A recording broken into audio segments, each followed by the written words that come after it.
صلو علی الحبیب صلی اللہ علیہ محمد. فیضان مدینہ کراچی سے عرض کر رہا ہوں. میرا سوال ہے، اگر کسی شخص نے سحری کا وقت ختم ہونے سے 2 منٹ پہلے لیٹنے کی حالت میں آنکھوں میں ڈراپ ڈالا اور سحری ختم ہونے کے تقریباً 8 منٹ بعد جب وہ اٹھ کر بیٹھا تو اسے محسوس ہوا کہ ڈراپ کا قطرہ حلق سے نیچے اتر رہا ہے، اس صورت میں اس کا روزہ درست ہے یا نہیں؟ درست ہو جائے گا، کیونکہ اس نے پہلے سے ڈال لیا تھا. یہ ہے.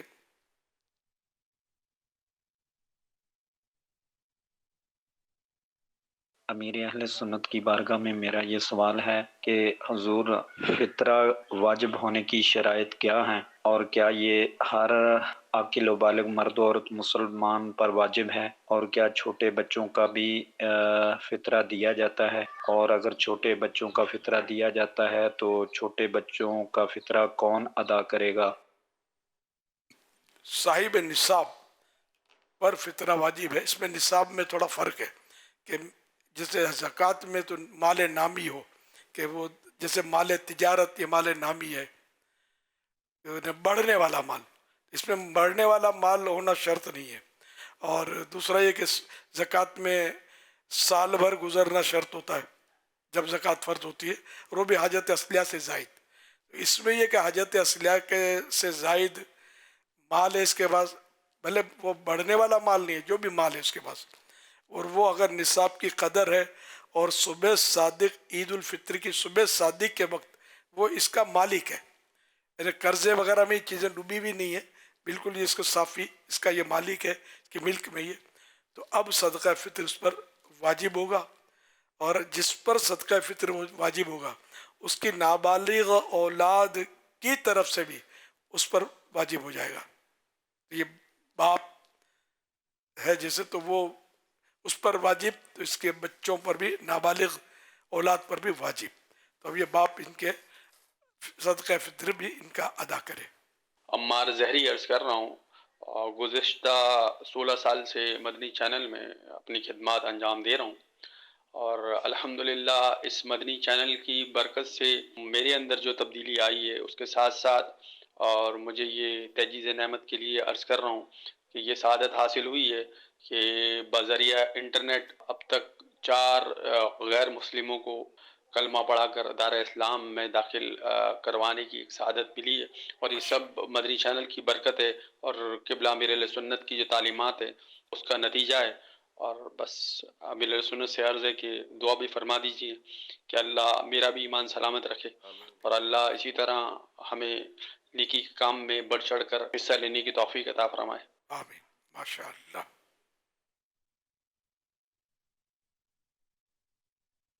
امیر اہل سنت سے احمد عرض کر رہا ہوں. فرض کی نیت سے نماز شروع کر لی، حالانکہ سنت قبلیہ نہیں پڑھی تھی، تو کیا اسی نماز کو سنت قبلیہ کی نیت سے پوری کر سکتے ہیں؟ فرض کی نیت سے پڑھ لی اور دل میں فرض ہی کی نیت تھی تو وہ نیت تبدیل نہیں کر سکیں گے، نہ توڑ سکیں گے، نماز پوری کرنی ہے. صلو علی الحبیب صلی اللہ علیہ محمد. روزے کی حالت میں وضو میں ناک میں پانی کہاں تک پہنچائیں؟ نرم ہڈی تک. اصل دماغ میں نہ چڑھے، تو یعنی زور سے سونگیں گے نا تب دماغ میں چڑھے گا. تو تھوڑا تھوڑا ڈر ڈر کے کوشش کرے کہ مطلب یہ نرم ہڈی تک پہنچ جائے پانی.